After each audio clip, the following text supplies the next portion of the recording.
Welcome to another edition of Inside the Huddle. I'm your host, Tom Brown, and join me again is Coach Marty Hauck. Hey, thank you. Hey, Coach Hauck, man, big weekend for the girls' districts. Again, we talked about how competitive that district was with two of the top teams nationally in that district, but you're able to advance 4 ladies to the state championship in 2 weeks. Yeah, no, they did outstanding. You know, our girls wrestled really, really well. Coming out of day one, we were right behind Nixon, who ended up winning it. Lebanon was in second. We were third coming out of the first day. You know, the girls had a great day the first day. The second day came out. We wrestled hard. Girls gave us everything they asked, you know, everything that we could ask of them. Gave us their best effort. We had several on what we call the blood round. That's, you know, you win, you go to state, you lose, you know, you're out, season's over. So it gets pretty bloody that round. And, you know, obviously a lot of passion in there. And so kids wrestled extremely well. We lost one in overtime. You know, Kayla Hatton lost in overtime.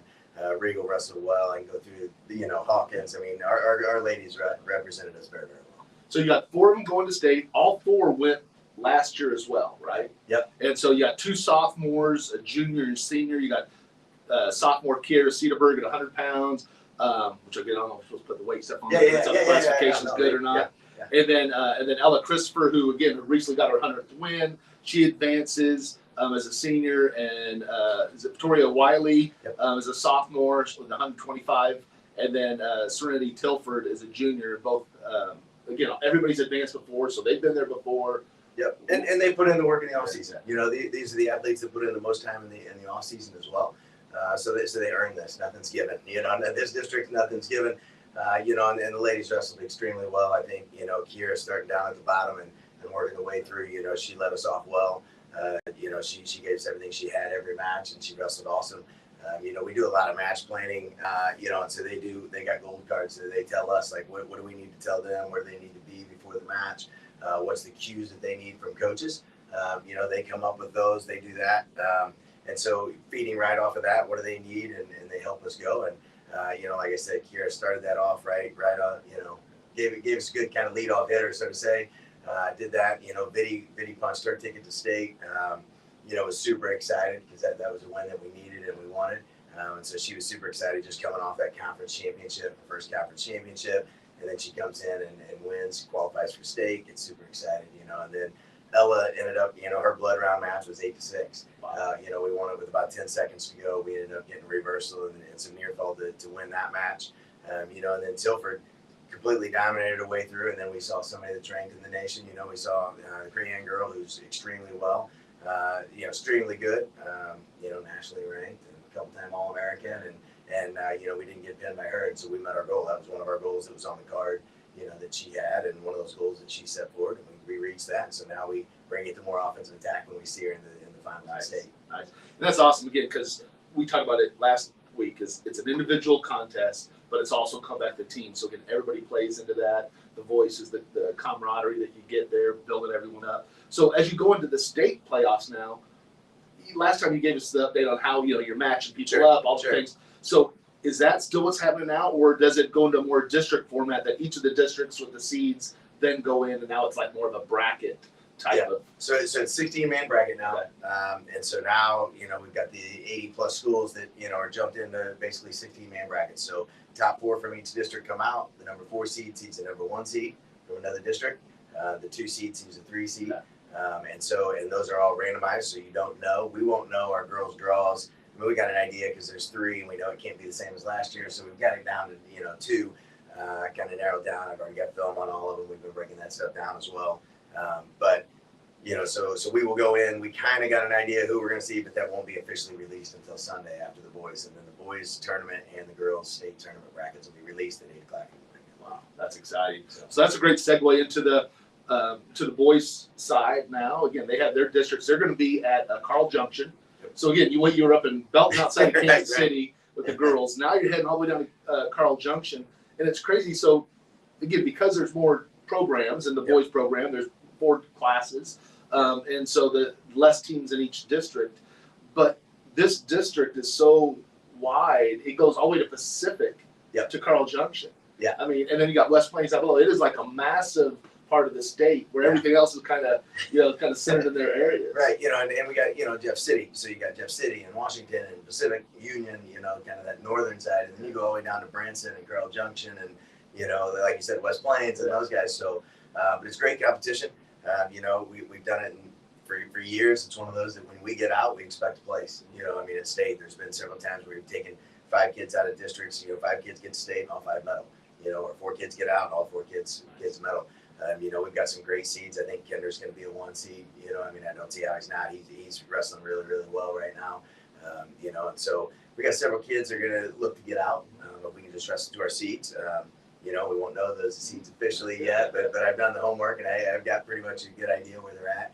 Our little guys with Ace and Meckham and those guys, we're looking for them to get out. Caleb Parker's had a great year, put himself in a great spot to get a good seed, and now we just, wrestle through that. And so we're looking for Ace to kind of lead us off like Kier did with some real big pens and some wins right off the bat and get the momentum going. And then let some of the bigger horses, Sawyer and Kinder and those guys, Wyatt Wanaka's had a great year. Looking for him to get out this year, make his first trip to state. And, it's let those big guys, let the big horses kind of finish it, So. Well, we talked before, the boys programs this year is a little bit young, right? Yep. Not a lot of the upperclassmen. And so, again, a lot of young guys come in, kind of first-timers seeing that. But he said, they competed all year long, and now is their chance to put it all together. Sure. And, that's the benefit of our district and our school system and our athletic director allowing us to travel and do these things throughout the year. So, we went to Indiana throughout, Christmas break. We went to Indiana and competed. But we saw all 4 corners of the state. So we went to Excelsior Springs, so we saw that Kansas City side. We went to St. Louis at the Zumwalt tournament. We went down south and we saw Hillsboro. We went to, we were in the Branson tournament. They got snowed out, but we did get to see the Springfield tournament. And so we got to see all 4 corners of the state. So we've seen everybody in state. We've seen the best of the best. We don't have anybody coming into this with an undefeated record. Right. And so that monkey's not necessarily on our back right now. Now we're just kind of letting it fly and let's go win matches. That's great. Well, and when we were here last time, and afterwards was off the camera. You showed me a lot of the stuff, and I just, sure. I'm a hype guy too, and love the leadership stuff. And so one of the things you talked about was the handing out of the singlets by the role model, and you kind of switch it up each year. And so on the girls' side, it just happened to be that it was a female role model that they were able to choose. In most cases, a mom or a sister. Sure. And then you did the boys this week, and again on the male side, and so. And then seeing that in the video, then I saw a video of Steiner coming back and doing it to I think it was a cousin or nephew, and I remember him when he was my oldest son's age, and I'm like, man, what is what we talked about? It's that legacy that you build. So talk a little bit about that. Doing some other stuff. Yeah, so the handing of the singlet, this is something we started a few years ago, and it's probably words are so powerful, right? And so I tell kids all the time that you gain respect in drips and you lose it in buckets. Right, and your words are very, very powerful with what you say and what you mean, and so we do a handwritten letter. And so last night, our men, father figures, wrote a handwritten letter to the athlete, and it's just they can say whatever they want. It's open ended, whatever they want to tell them before they go to districts, and they hand them a singlet, and we get a picture with them in the singlet, hand them the district singlet, the state series singlet. But it's amazing and powerful because it's so hard. It puts the adult in the environment of you're in front of a crowd, you're doing something hard, you're emotional, you're passionate about it, and you're educating the athlete. So it's the whole relationship, education, passion, servant leadership. It's all of those things in one, where that adult is in front of the group talking about somebody, they're bragging about them, and very rarely actually since we've been doing it, I don't remember anybody saying anything about I expect the gold medal or I expect the win. It's always, I'm proud of you for this, or it's telling them things that they've recognized that they've gained through the sport, which is what it is, right? This is a sport, it's a game, this is what we do, it's not who we are. So, but it was really great having Steiner back, because now you're seeing that circle back, right? Now you're seeing the alumni come back in, and that kind of ties into this. So we do, a lot of people will kind of show the room, we'll kind of do a little MTV cribs here. But, we've got... get up here right now so I get a little bit closer on you, okay? We've got, whenever I came, you don't know records until you start finding them, right? And then you hear everybody say, we were the best team, we were this or that. Well, the yearbooks don't lie. And so this is a wrestling yearbook. So this is 69-70, the very first season that it ever started, right? And so we go through, at the end, our seniors, each year at the end, they write, let me get to it here, hang on, let me get to that. They write a note of what reps mean to them, right? And what the program meant to them and what's their legacy that they are handing down, because they don't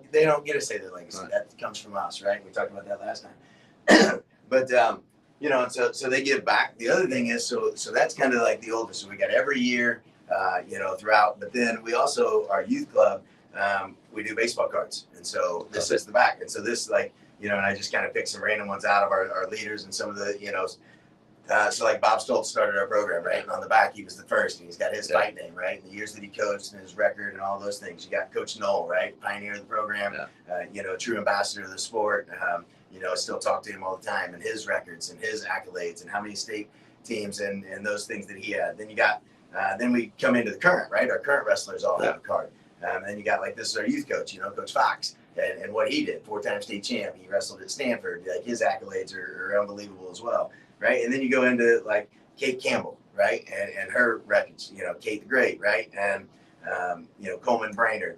You just go through the line. Zach Fennell. These are just different cards. I mean, I can pick through, we've got tons for all of them.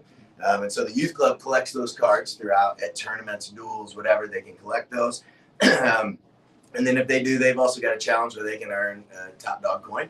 Nice. So it's just a chip of, they do so many pull-ups, so many rope climbs, so many, physical things, but they can also collect these cards, and that's a piece of it. Our 4-year wrestlers, if you wrestle 4 years for our program or you're a captain of the program, just like the military, kind of giving back into that, right? And teaching them the military and the police and the fire, the challenge coins. Yeah. And so if you can go for 4 years, then this is the ultimate piece, right? This is the golden one. If you wrestled 4 years for our program, you've got a number in it, you're always there. And then if you see each other out in public or whatever, the challenge coin thing is, you can challenge them, hey, you got your coin. Yeah. And if they don't, then they got to, buy you something. So, maybe a drink or something to eat or something, so it's good. It builds that relationship, and it gives that alumni something to give right back into the program, right? And so that was kind of seeing Jake do that last night was super exciting. Some of you guys haven't been in the room, so we'll kind of show a little bit about it. Obviously, we are a national program. We've got all of the educational pieces. All of our coaches are trained through USA Wrestling. Coach Haskell, pioneer of the program, his award, outstanding freshman. It's not necessarily the best win record, but it's who's working hard and those things. He's done a lot for the program. We've got this one is actually being made right now, so still haven't picked that. These are every head coach, their records, their accolades throughout our program's history. Here's all the current records every year, what the dual records were, all of those things in the past. So you keep it out there in front for all the kids to see, have the history, have that connection. Exactly. When the youth walk in, they walk in the room, this is the first thing they see. They see every head coach. They see all of the leaders of the program. They see the records. They see everything that they want to chase and go, to. And then as they come into the room, that wall right there with faith and pride, that's also a projector. So we run a lot of things on a timer. That's the projector wall right there. Coach Haskell and his family donated that and dedicated that to us, and we use it every day for our youth and our high school. So everybody's in the same system, from the little ninjas all the way up through. All the way through. We've got an elite program. We've got different groups coming up. We've actually got Pete Morris, who's up on our championship board here. Pete, as you come back through and you look at, the names, and these are some of the, this is what every kid's hopefully getting their name up there, right? And you look at Pete Morris in '86, took 3rd place, and now he's giving back into the program, and he's helping run our elite room, for our youth program. We've got our 3-time and 4-time state placer wall. We've got so many kids that are chasing this, right? These guys right here, these 7 are phenomenal, and they did phenomenal stuff for our program. The team top 10, obviously there. These are the years that we had a top 10 finish in state, going through there and all of the conference. And then one of the ones that I'm most proud of, and I think the kids have huge sense of pride, is the academic all-state. Oh, definitely. That's, and so we just changed that. That's a 3.5 GPA or higher. And you're talking state medals. They just last year released it to state qualifier because it was so high of a standard. So they did release that a little bit. So, and then we've got All-American wall and our World Team walls and those over there. So they're chasing that. We are a program. You can see all the Bulgarian bags and the dummies hanging off the mat. And we've got foot trainers, and we're one of 5 facilities in the country that have a crash mat, the arena mat right there. So we can combine it and make a huge circle, but we're one of 5 programs in the country that have that. So, nice. And that goes back to the Booster Club, our sponsors, all of the banks. We did Battle of the Banks with the elementary schools this year, and so that's huge. huge that they pour into our program, and hopefully we give it back to them, right? So, like I said, we're trying to build legends here, and we're doing reps all the way around. And so the community, this room, and everything that we have, we got Division I coaches that come in here on a regular basis, and they look around and they're like, man, this is as nice as our room, and you don't hear that all the time. So it's great. It's a hats off to our community and the supporters and our wrestling community, right? Pouring back into us and giving. And like I said, you're having the alumni come back and run all levels of our youth programs. And you can't ask for anything more than that, right? Our youth club are learning who our wrestlers are now. They're seeing the alumni. They're seeing the passion piece of it. So it's super exciting. That's kind of the handing of the singlets and all that. As we get ready to go into districts, the kids are super excited because they're tying all these pieces together, and the emotions are high. And, they're trying their best, and they're trying to, just relax and enjoy and just play the sport, right? And they've got enough on them. And so seeing all of this stuff kind of helps them with that. So. Yeah, that's an exciting time. And again, it's all about building that program where it's been from the early ages on up through, having the connection. And again, love the coins, love the cards, or you're encouraging that engagement between the young out of the youth program with your current players to hand off that legacy, just like you talked about with the handing of the singlets. Everything about it, it's building, and again, right behind you is the word tradition. And I think that's what you guys have established. It's one of the, you've become one of the premier programs in the state. And again, not just at the high school level, but with everything coming through, and obviously the give back. Yeah, it's just great to see. It's exciting. We've never had the numbers that we've had. We've got over 400 in our program right now. I mean, we had right at 90 competing in our tournament. Yeah, we've never had 90 and we had another 90 plus that didn't compete in that tournament, that are just waiting to get to that, and so it's super exciting, the numbers that have came up. And then, like I said, then we've also got our elite, that we've got kids that are going international with me this summer. We've got kids that are trying the U.S. Open, trying to make world teams. These are things that in the last few years have really started to grow. And so now the younger generation is starting to see that. And so it's great. We want them to be coached by many people. So it's awesome. We love any opportunity to wrestle in Raleigh. We're all about it. So. That's great. So, Coach, before we go, because again, you got districts coming up for the boys this Saturday or Saturday. Yep. And then it'll be the following week, the 23rd and 24th at Mizzou Arena up in Columbia, where the girls and the boys will be going in and competing for state. So again, exciting time. But one of the big things is it is Valentine's Day today, and I don't know if you want to give a shout out to Rochelle or Don or anything. Definitely. Everybody that's there, but obviously my wife Rochelle, definitely my Valentine. I love her more than anything, and she, she's why I can do what I do at the level that we do it, right? And so, not any wife would let somebody go to 16 countries, in the next few months and go chase down dreams and passion, and my daughter as well. She's my little Valentine, and obviously, the girls see her in here as well, and they're the role models for her as well, right? Yep. So, to all the wives and mothers and all of the Valentines out there, happy Valentine's Day. I wish you a great Valentine's Day and enjoy some time with some loved ones. See, that's awesome, because that's my Valentine's present for Jenny right now, was Coach Hauck giving the big Valentine's Day shout out. So thank you for doing that for me. Got me off the hook on that one. All right. So for Coach Marty Hauck, I'm Tom Brown. Thank you for joining us this week on Inside the Huddle, and we will see you in an upcoming episode. Thanks, everyone. Awesome.